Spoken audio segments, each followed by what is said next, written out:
Assalamualaikum warahmatullahi wabarakatuh. Anak-anakku semuanya, bagaimana kabar kalian hari ini? Semoga senantiasa sehat dalam lindungan Allah Subhanahu wa Ta'ala.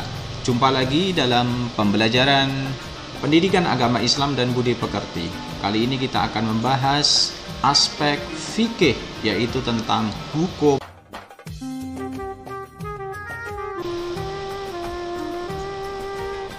Masih bersama saya, Bapak Astrofi SHI, Guru Pendidikan Agama Islam SMK Negeri 3.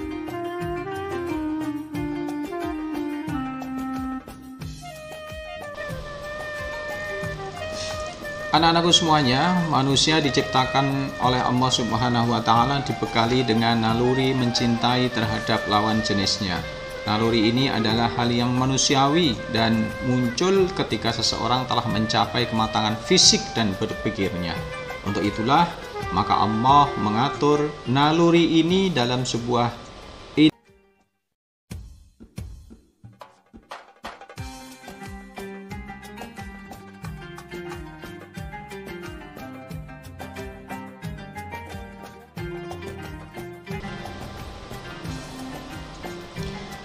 Dalam pembelajaran kali ini, kita akan membahas 5 hal pokok, yaitu tentang ketentuan pernikahan, ketentuan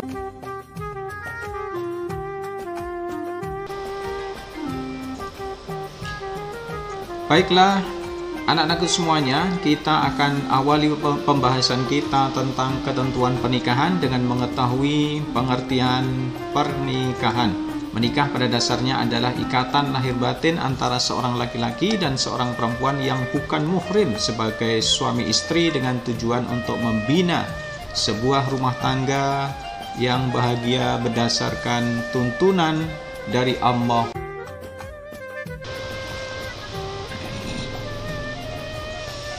Anak-anakku semuanya, dalil tentang pernikahan di dalam Al-Quran adalah firman Allah di dalam surat Ar-Rum ayat 21 yang berbunyi, A'udzu billahi minasy syaithanir rajim.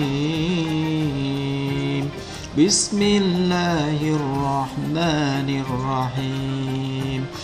Wa min ayatihi an khalaqa lakum min anfusikum azwajan litaskunu ilaiha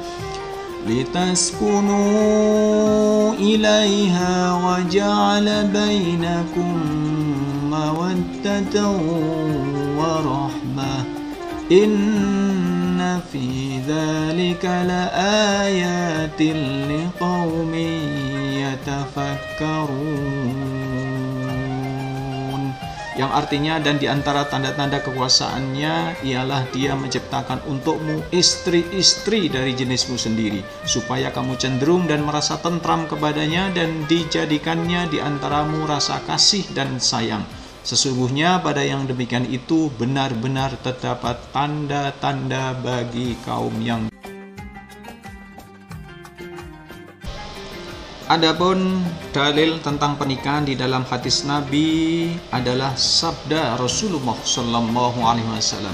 An Abdullah bin Mas'ud radhiyallahu anhu qala lana Rasulullah sallallahu alaihi wasallam, ya ma'syar asy-syabab man istata'a minkumul ba'a falyatazawwaj fa innahu aghaddu lil basar wa ahsanu lil farji wa man lam yastati' fa alayhi bis-shaum fa innahu lahu wija. Rawahul Bukhari wa Muslim. Wahai para pemuda, barang siapa di antara kamu telah sanggup untuk menikah, maka hendaklah menikah, karena sungguh pernikahan itu dapat menundukkan pandangan dan lebih dapat menjaga kemaluan. Dan barang siapa yang tidak mampu untuk menikah, maka hendaklah dia berpuasa, karena puasa itu merupakan penjaga baginya. Hadis riwayat Bukhari.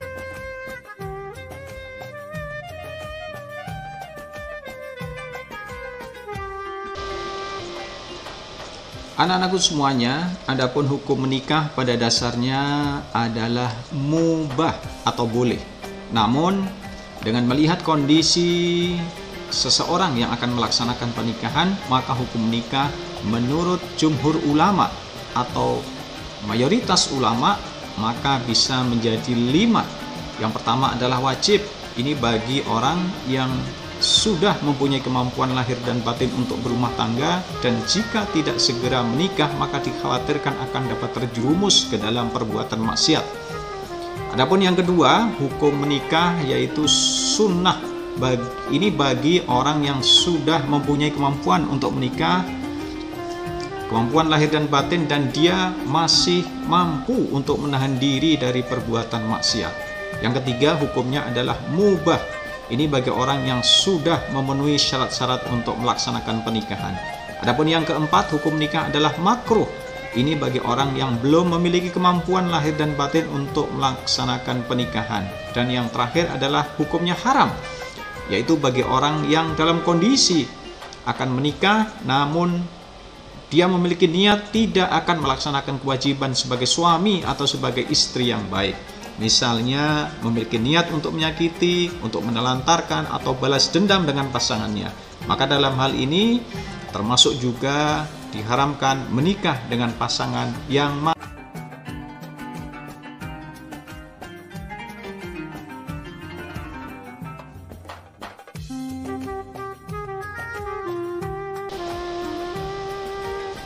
Anak-anakku semuanya, pernikahan itu mempunyai tujuan yang sangat mulia. Yang pertama adalah untuk memperoleh rasa kasih dan sayang. Yang berikutnya adalah untuk memperoleh keterangan hidup serta untuk mencapai kebahagiaan di dunia dan juga di akhirat. Adapun yang ketiga adalah untuk memenuhi kebutuhan seksual secara sah dan diridhoi oleh Allah Subhanahu wa taala. Adapun yang keempat adalah untuk mendapatkan keturunan yang sah, yang dibenarkan menurut agama, hukum, dan pandangan masyarakat. Adapun yang kelima adalah untuk menghindari perbuatan yang maksiat. Adapun yang keenam,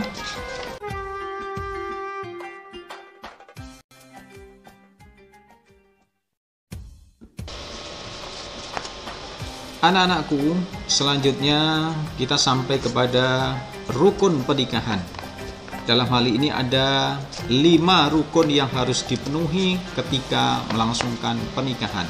Yang pertama adalah calon suami, yang kedua calon istri, yang ketiga wali dari mempelai perempuan, yang keempat 2 orang saksi, dan yang kelima adalah ijab dan qabul.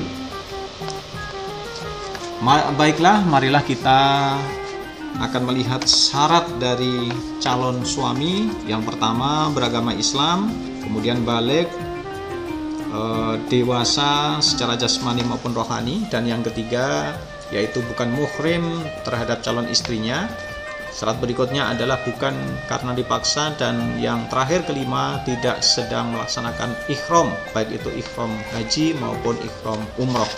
Adapun syarat dari calon istri adalah beragama Islam, baligh, yang ketiga bukan muhrim terhadap calon suaminya, dan yang keempat adalah tidak sedang melaksanakan ihram haji maupun ihram umroh.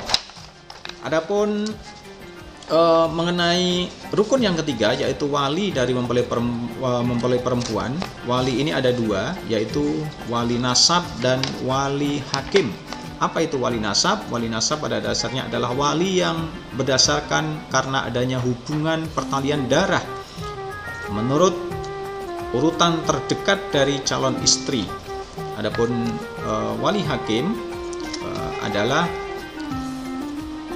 wali yang diangkat oleh calon pengantin karena wali nasab sudah tidak ada atau berhalangan hadir, atau karena ada kuasa atau pelimpahan dari wali nasab tersebut. Siapa wali hakim ini? Pada dasarnya wali hakim adalah kepala negara yang beragama Islam. Di Indonesia, dengan begitu wali hakim adalah presiden. Namun wewenangnya dilimpahkan kepada Menteri Agama. Kemudian Menteri Agama mengangkat pembantunya untuk bertindak sebagai wali hakim, yaitu Kepala KUA, Kantor Urusan Agama di setiap kecamatan. Adapun syarat-syarat wali, yang pertama adalah Islam, yang kedua laki-laki, yang ketiga mukallaf atau balik dan berakal, tidak sedang dalam ihram, ibadah haji dan umroh, dan yang terakhir adalah berlaku adil. Adapun rukun yang keempat yaitu 2 orang saksi. Syaratnya adalah Islam, laki-laki, mukallaf atau balik dan berakal. Yang keempat tidak sedang ihram haji atau umroh, dan berlaku adil. Adapun rukun yang terakhir adalah ijab qabul. Ijab artinya adalah ucapan wali yang berisi pernyataan untuk menikahkan putrinya. Sedangkan qabul ialah ucapan calon suami yang berisi penerimaan nikah dirinya dengan calon istrinya. Adapun syaratnya adalah menggunakan bahasa yang dapat dipahami oleh kedua belah pihak. Dan yang berikutnya, syarat berikutnya dilaksanakan dalam satu majelis atau satu tempat. Dan syarat ijab qabul yang terakhir adalah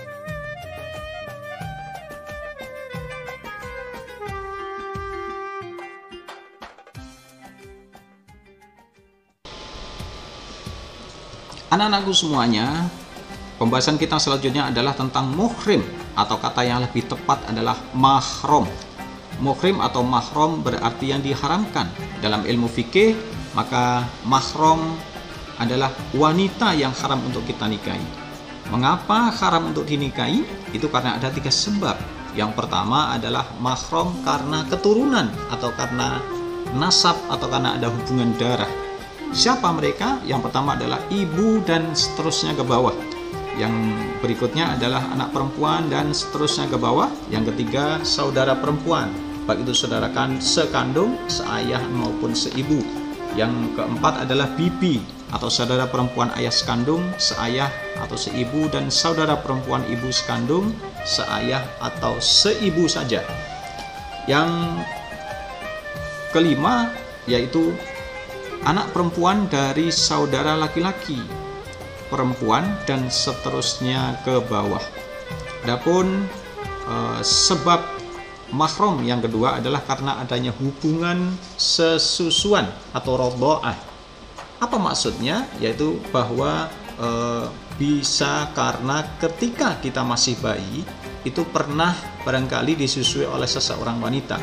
Maka hal ini menyebabkan konsekuensi ada pihak-pihak yang haram untuk dinikahi. Siapa mereka? Yang pertama adalah ibu perempuan yang menyusui tersebut. Yang kedua adalah saudara perempuan sesusuan atau anak perempuan dari ibu yang menyusui tersebut.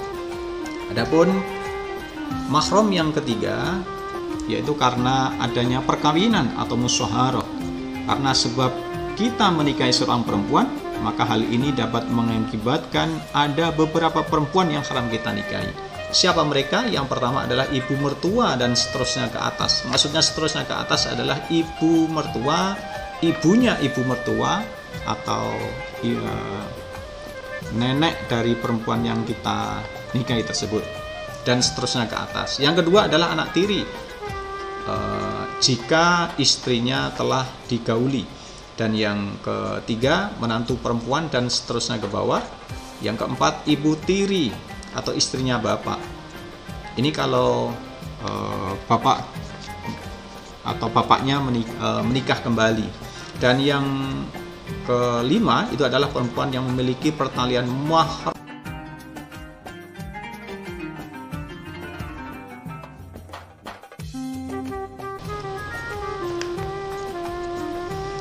Anak-anakku semuanya, pernikahan tidak hanya menghalalkan hubungan laki-laki dan perempuan yang bukan mahram saja, melainkan menimbulkan adanya kewajiban dan hak bagi masing-masing pihak tersebut. Kewajiban suami menjadi hak bagi istri, begitu juga sebaliknya, kewajiban istri menjadi hak bagi suami. Adapun kewajiban suami secara umum antara lain adalah 1. Memperoleh nafkah sandang, pangan, dan tempat tinggal kepada istri dan anak-anaknya sesuai dengan kemampuan yang maksimal. Yang kedua, memimpin dan membimbing istri dan anak-anaknya. Adapun yang ketiga, bergaul dengan istri dan anak-anaknya dengan ikhlas karena Allah Subhanahu wa Ta'ala. Yang keempat adalah menjaga dan memelihara istri dan anak-anaknya dari marah bahaya lahir, batin, duniawi maupun akhrawi. Adapun yang terakhir adalah membantu istri dalam tugas-tugas domestik kesehariannya, terutama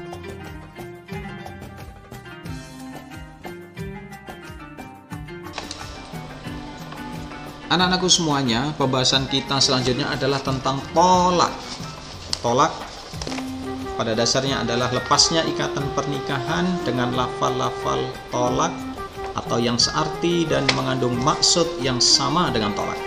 Hukum tolak pada dasarnya adalah makruh atau sesuatu yang dibenci. Namun menurut madhab Hambali, hukum tolak dapat berubah menjadi wajib, haram, mubah, sunnah. Di dalam hadis riwayat Abi Dawud, Rasulullah SAW bersabda, perbuatan halal tetapi yang paling dibenci oleh Allah adalah talak.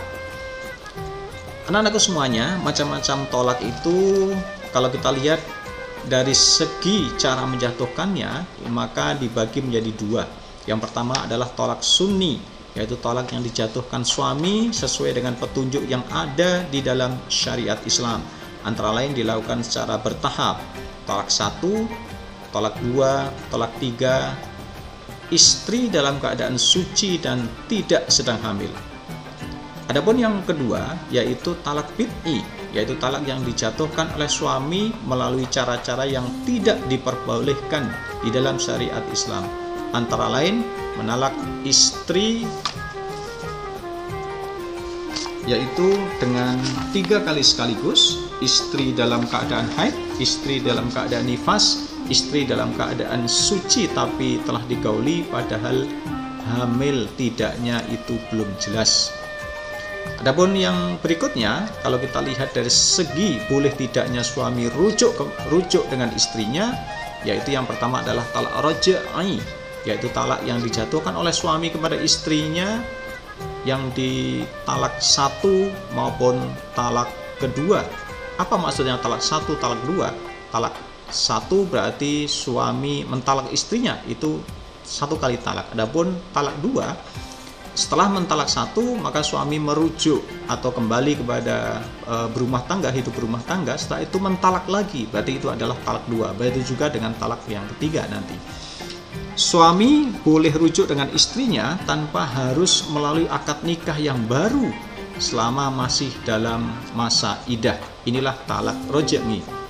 Adapun talak bain, yaitu talak yang dijatuhkan suami kepada istrinya, yang mana suami dapat kembali setelah melalui akad nikah yang baru.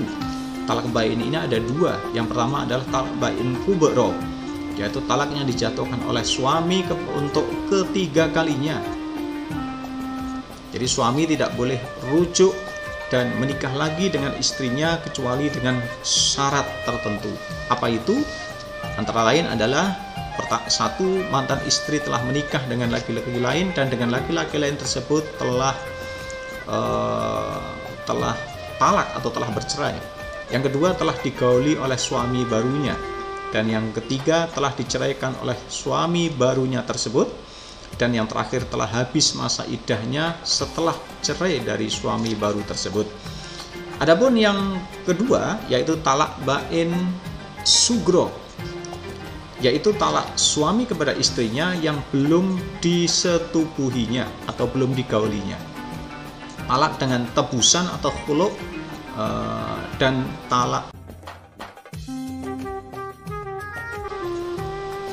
Anak-anakku semuanya, rujuk pada dasarnya adalah kembalinya suami kepada bekas istrinya setelah ditalak raj'i yang masih berada dalam masa iddah. Apabila masa iddahnya telah habis, maka suami tersebut tidak boleh rujuk, akan tapi harus melalui akad nikah yang baru. Hukum rujuk ini sangat bergantung kepada situasi dan kondisi pelaku rujuk tersebut.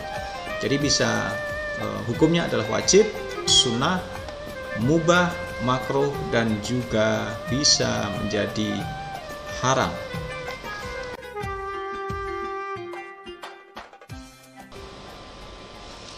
Anak-anakku semuanya, yang telah kita pelajari adalah aturan pernikahan yang telah diatur di dalam agama Islam. Adapun pernikahan di Indonesia itu diatur dengan peraturan perundang-undangan, yaitu Undang-Undang Nomor 1 Tahun 74 tentang pernikahan. Karena ini merupakan undang-undang, berarti peraturan tersebut mengikat ke seluruh WNI atau seluruh warga negara Indonesia dengan agamanya masing-masing.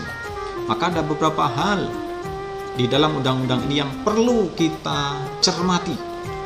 Antara lain yang pertama adalah tentang pencatatan perkawinan. Di dalam pasal 2 ayat 2 Undang-Undang nomor 1 tahun 74 tentang perkawinan, di sana dinyatakan bahwa tiap-tiap perkawinan dicatat menurut peraturan perundang-undangan yang berlaku. Ketentuan tentang pelaksanaan pencatatan perkawinan ini tercantum di dalam PP nomor 9 tahun 75 bab 2 pasal 2 sampai dengan pasal 9. Yang mencatat perkawinan tersebut adalah penghulu atau PPN, pegawai pencatat nikah. Perkawinan tidak tercatat. Jika perkawinan tidak tercatat, maka berarti pernikahan tersebut tidak diakui oleh negara, atau nikah siri atau nikah diam-diam. Yang berikutnya dalam pasal 2 ayat 1 ditegaskan bahwa perkawinan itu adalah sah apabila dilakukan menurut hukum agamanya masing-masing dan kepercayaannya. Jadi kalau kita beragama Islam, berarti kita menikah dengan aturan pernikahan yang tadi telah kita bahas. Anak-anakku semuanya, di dalam bab ke-8 pasal 29 ayat 1 dijelaskan bahwa perceraian hanya dapat dilakukan di depan sidang pengadilan setelah pengadilan yang bersangkutan berusaha dan tidak berhasil mendamaikan kedua belah pihak. Jadi perceraian dianggap sah oleh negara jika dilakukan di depan sidang pengadilan. Khusus untuk orang Islam atau khusus untuk Muslim, maka dilakukan di pengadilan agama atau PA. Adapun yang berikutnya yang perlu kita cermati adalah batas usia minimal perkawinan. Batas usia minimal perkawinan perempuan itu disamakan dengan usia minimal laki-laki, yaitu 19. Dalam pasal 3 ayat 1 dijelaskan bahwa pada dasarnya dalam suatu perkawinan, seorang pria, ini yang berikutnya adalah tentang poligami atau suami beristri lebih dari satu. Pada dasarnya dalam suatu perkawinan, seorang pria hanya boleh mempunyai seorang istri dan seorang wanita hanya boleh mempunyai seorang suami. Jika suami akan berpoligami, maka harus mendapatkan izin dari pengadilan dengan syarat-syarat.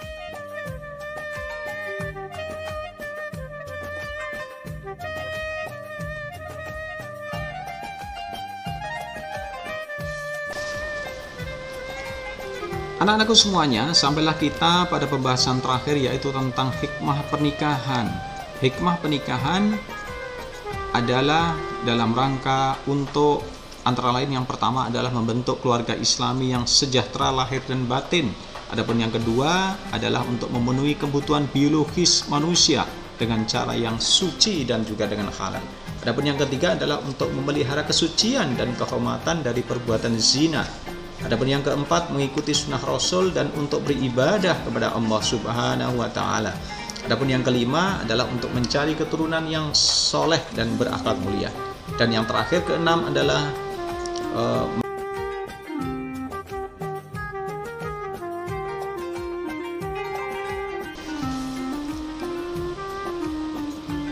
anak-anakku, selanjutnya sekarang silakan kalian menjawab beberapa pertanyaan yang berikut ini. Yang pertama adalah jelaskan pengertian tentang perkawinan. Yang kedua, apa yang dimaksud dengan rukun nikah? Dan juga kemukakan pihak-pihak yang termasuk rukun menikah. Adapun yang ketiga adalah apa yang dimaksud dengan muhrim? Sebutkan sebab-sebab wanita menjadi muhrim. Adapun yang keempat, bagaimana cara rujuk bagi orang yang tolak bain kubra? Silakan dijelaskan. Adapun yang terakhir, kelima, apa yang dimaksud dengan nikah siri? Mengapa nikah harus dicatat di hadapan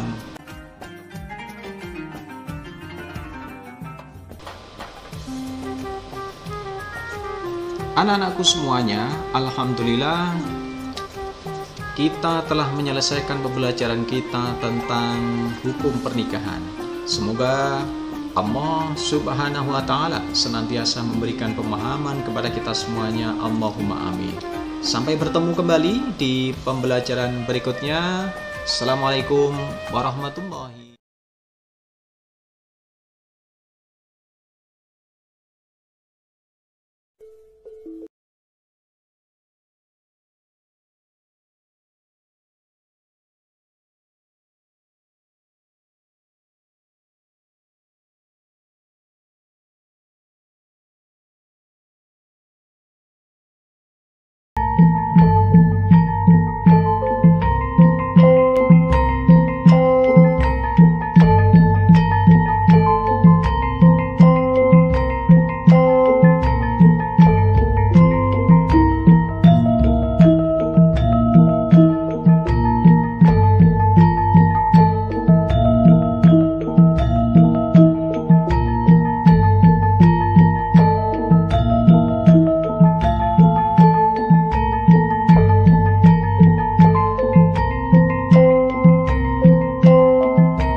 Selamat datang kami ucapkan kepada para hadirin yang telah berkenan dalam acara ijab kabul.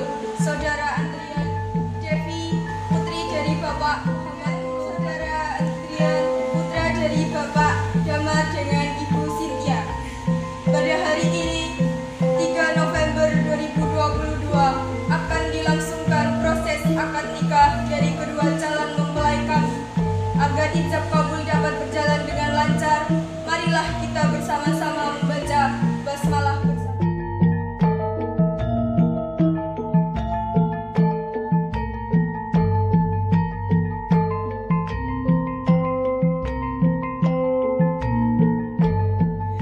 Pesan saya selaku penghulu dari kantor urusan agama atau Kabak Jalan Tarjo, silakan masing-masing suami dan istri untuk melaksanakan kewajiban dan juga haknya masing-masing. Adapun mahar pada pelaksanaan akad nikah pada siang hari ini, maharnya adalah seperangkat alat sholat dan juga uang sebesar 20.000 dan juga sepeda motor, gitu ya. Bapak, Ibu, para hadirin semuanya, untuk saksinya adalah saksi yang pertama Damar, saksi yang kedua Dika, ya, saksi yang kedua Dika. Silakan untuk baca, kemudian membaca syahadat dan membaca istighfar 3 kali. Yuk, sama-sama. Bismillah.